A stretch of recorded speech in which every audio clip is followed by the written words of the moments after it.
मथुरा। क्या कहूँ इस नगर के बारे में, कुछ कहने लायक है ही नहीं। प्यार से भरपूर है ये नगर। इस नगर ने प्यार के मायने और उसको देखने का नज़रिया दोनों बदल के रख दिया। हम तो बस इतना ही कह सकते हैं, हे मुरली मुरारी, हमारे इस खाली सूखे रेगिस्तान भरी जीवन में भी प्यार के रंग को भर दो, जिसे हम भी आपकी उन महान लीला का हिस्सा बन सकें। अगस्त का महीना था। वो क्या महीना, क्या दिन, और क्या उस दिन बारिश हो रही थी।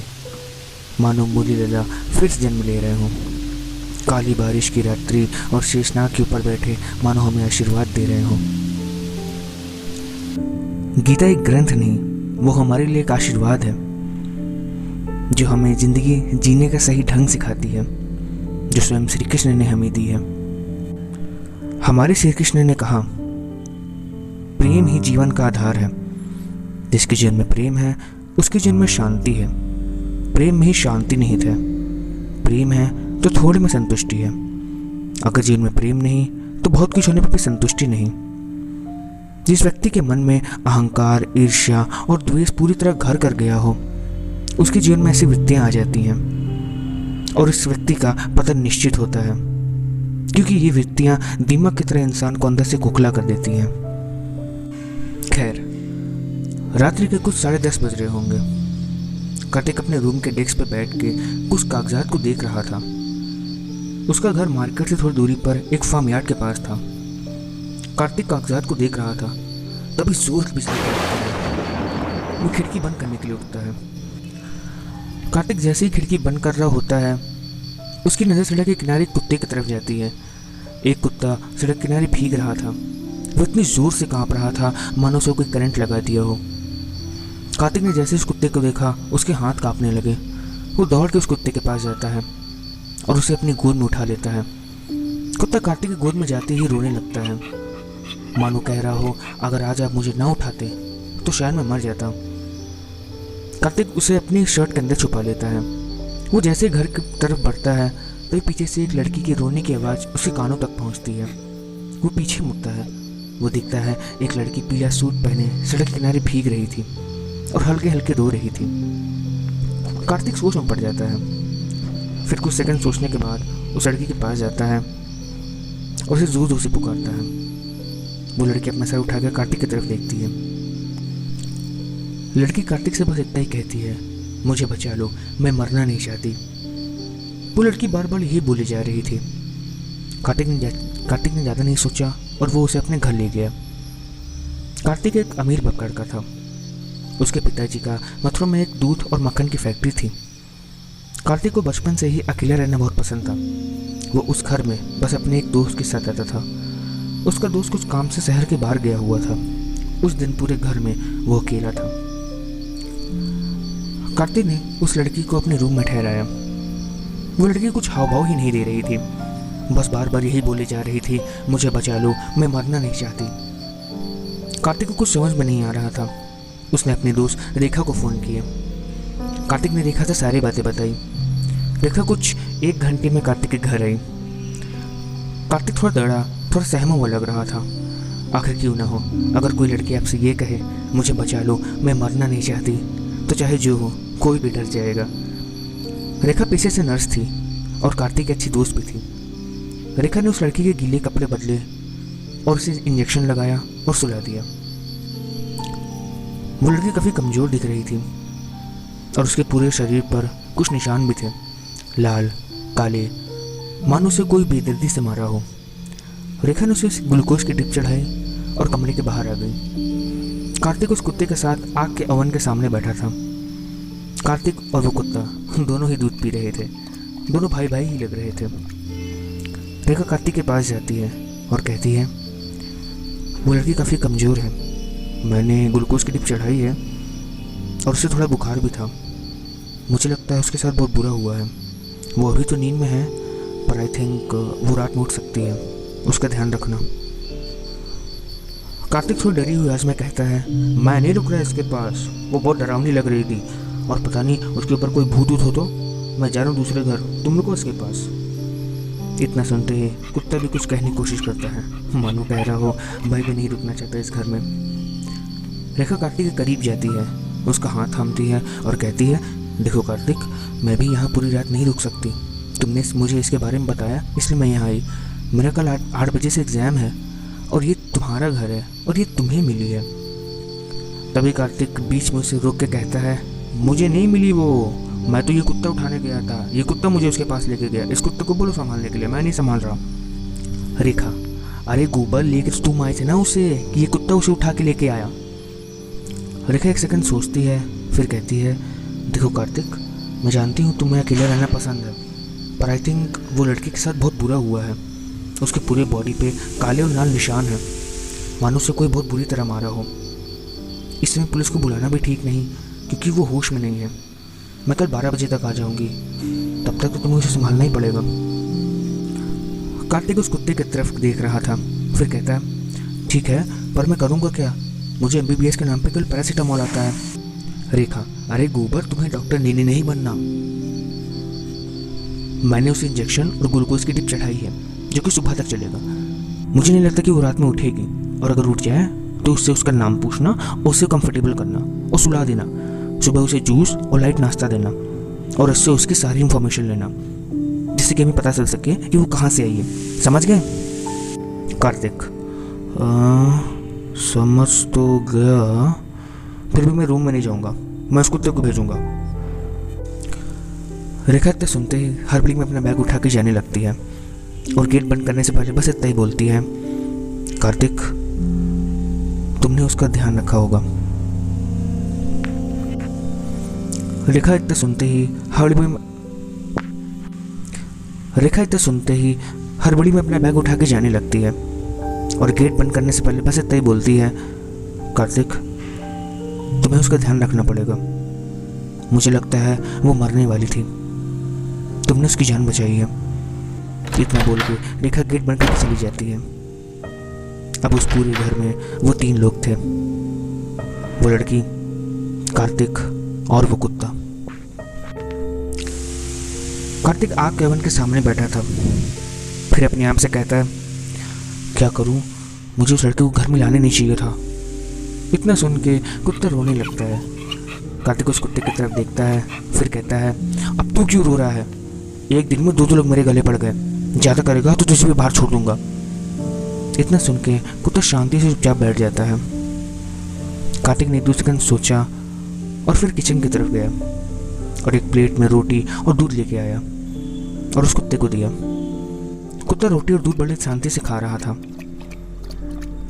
कार्तिक उस कुत्ते की तरफ देखता रहा था और हल्के से उसके सर पे अपने हाथ को रख देता है और कहता है, सॉरी यार, मैं कभी कोई जानवर पाला नहीं ना, तो मुझे पता नहीं कि उसके साथ कैसे व्यवहार करते हैं। तेरा कुछ नाम रखना पड़ेगा।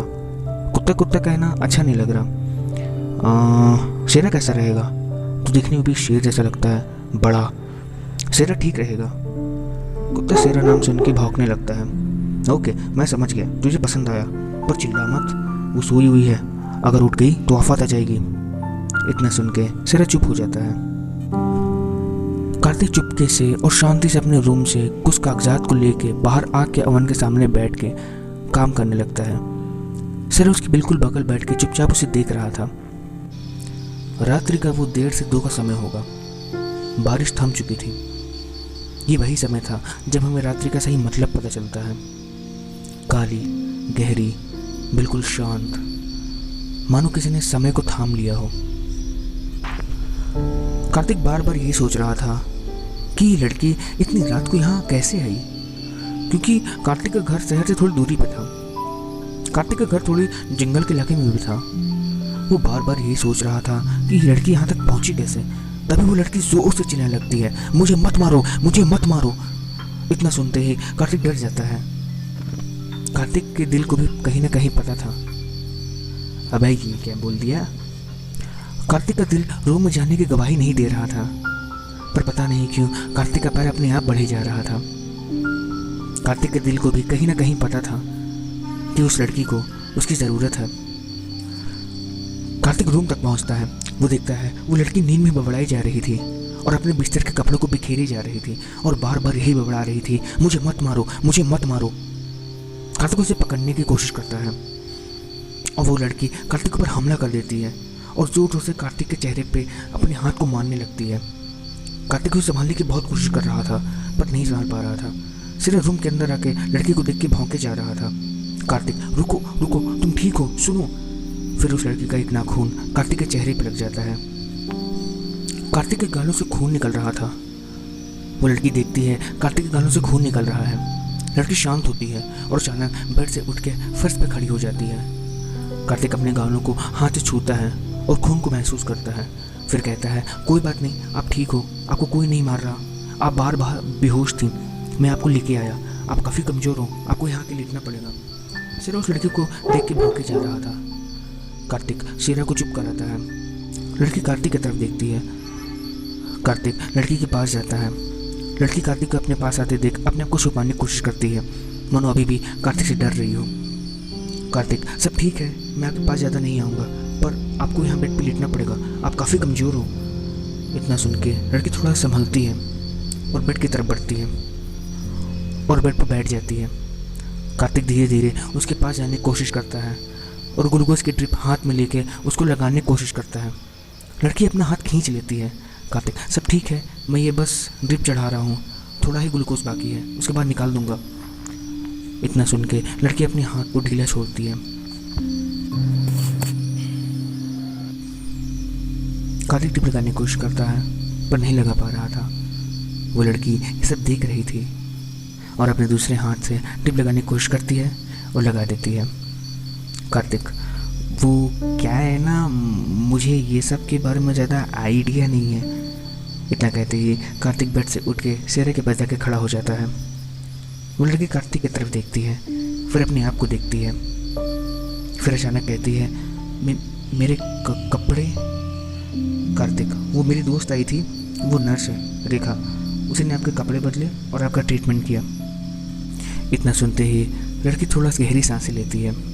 कार्तिक, तो मैं यहाँ बाहर ही हूँ, अगर किसी चीज़ की ज़रूरत हो तो आवाज़ दीजिएगा। वैसे आपका नाम क्या है? लड़की थोड़ा अपने गले को साफ करके कहती है, मेरा नाम शीतल है। कार्तिक, शीतल, मुझे लगता है आपको प्यास लगी है, मैं पानी लेके आऊँ? शीतल अपना सर हाँ में हिला देती है। कार्तिक दौड़ के पानी के जग और गिलास को लेके आता है। सिरा शीतल को पास जाता है और इसे सूंघने लगता है। शीतल सिरा की तरफ देखती है। कार्तिक शीतल की तरफ पानी के गिलास को बढ़ाता है। शीतल पानी को बड़ी तेज़ी से पी लेती है। कार्तिक, आपके लिए जूस लेके आऊँ, आप जूस पियोगी? शीतल पानी पीते पीते हाँ में सर हिला देती है। कार्तिक किचन की तरफ जाता है और जूस बनाने लगता है। शेरा शीतल के गोद में बैठ जाता है। शीतल पहले तो थोड़ा डरती है, फिर शेरा की तरफ देखती है। शेरा बड़े आराम से शीतल के गोद में बैठा था। शीतल हल्के से शेरा के सर पे हाथ रख देती है। शेरा को अच्छा लगता है। शीतल पहले से बेहतर व्यवहार कर रही थी। कार्तिक जूस लेके आता है। शीतल जूस को भी बड़ी तेज़ी से पी लेती है। कार्तिक, आपको भूख लगी है, आप सैंडविच खाओगी? शीतल जूस के गिलास को बगल डेस्क पे रख के कहती है, सैंडविच क्या होता है? कार्तिक शौक हो गया और फिर कहता, मैंने कभी किसी से सैंडविच का मतलब तो नहीं पूछा, पर जब भी कुछ खाने के लिए मांगता था तो सैंडविच ही मिलता था। आप रुको, मैं लेके आता हूँ। शीतल बड़े हैरानी से कार्तिक की तरफ देखती है। कार्तिक कुछ समय बाद कुछ 4 सैंडविच लेके आता है और शेरा के लिए कुछ बिस्किट्स लेके आता है। कार्तिक शीतल की तरफ सैंडविच की प्लेट को बढ़ाता है। शीतल सैंडविच बड़ी तेज़ी से खाने लगती है। कार्तिक शेरा को शीतल की गोद से उठा के नीचे कालीन पर रखता है और उसे बिस्किट्स खाने के लिए देता है। शेरा बिस्किट खाने लगता है। कार्तिक, इसी को सैंडविच कहते हैं, कैसा है? शीतल, अच्छा है, मैंने ऐसी चीज़ पहले कभी नहीं खाई। कार्तिक के होश उड़ गए थे। वो एक किनारे चेयर पे बैठ गया। शीतल, ये कुत्ता आपका है? कार्तिक, नहीं, जहाँ आप बेहोश थी ये वहीं था, मैं इसे लेके आया। शीतल, इसका नाम क्या है? कार्तिक, शेरा। कार्तिक शीतल को खाते हुए देख रहा था, फिर कहता है, आपके होंठों के बगल सैंडविच लगा है, उसे साफ़ कर लीजिए। शीतल अपने दूसरे हाथ से अपने चेहरे को साफ़ कर लेती है। कार्तिक मन में ही सोचता है, मैं इससे अभी नहीं पूछूंगा, पता नहीं कैसे रिएक्ट करे, कल जब रेखा आ जाएगी तब पूछूंगा।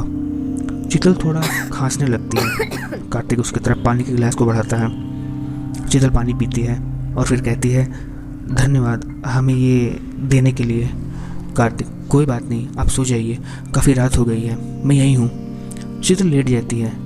कार्तिक शीतल की तरफ ब्लैंकेट बढ़ाता है। शीतल, ये क्या है? कार्तिक, इसे ब्लैंकेट कहते हैं, इसे ओढ़ते हैं। कार्तिक शीतल को ब्लैंकेट उड़ाने में मदद करता है। कार्तिक शीतल को ब्लैंकेट उठा के वहीं सोफे पे सो जाता है। शीतल लेटे लेटे रूम को बड़े अचरज से देख रही थी। कार्तिक का वो घर एक आलीशान बंगला था। अब उस रूम में 3 लोग थे, शीतल, कार्तिक और सेरा। शीतल को नींद नहीं आ रही थी। वो बार बार करवटें बदल रही थी और ब्लैंकेट के अंदर सिकुड़ी जा रही थी। कार्तिक ये सब देख रहा था। शीतल उठ जाती है और कहती है, इस कमरे में इतनी ठंड क्यों है? कार्तिक, आप चिंता मत करो, मैं एसी कम कर देता हूँ। शीतल, एसी क्या होता है? कार्तिक, मैं ठंड कम कर देता हूँ। शीतल, आप ठंड कैसे कम कर सकते हो? कार्तिक, आप सो जाओ, मैं कल बताता हूँ। शीतल लेट जाती है। कार्तिक एसी कम करता है। कार्तिक देखता है कि ग्लूकोज खत्म हो चुका था। कार्तिक शीतल के पास जाता है, उसका हाथ पकड़ता है और ड्रिप निकालता है। शीतल, ये क्या कर रहे हैं आप? कार्तिक, मैं बस ये निकाल रहा हूँ, ये खत्म हो चुका है। कार्तिक उसके ड्रिप को निकाल के सोफे की तरफ जाने लगता है।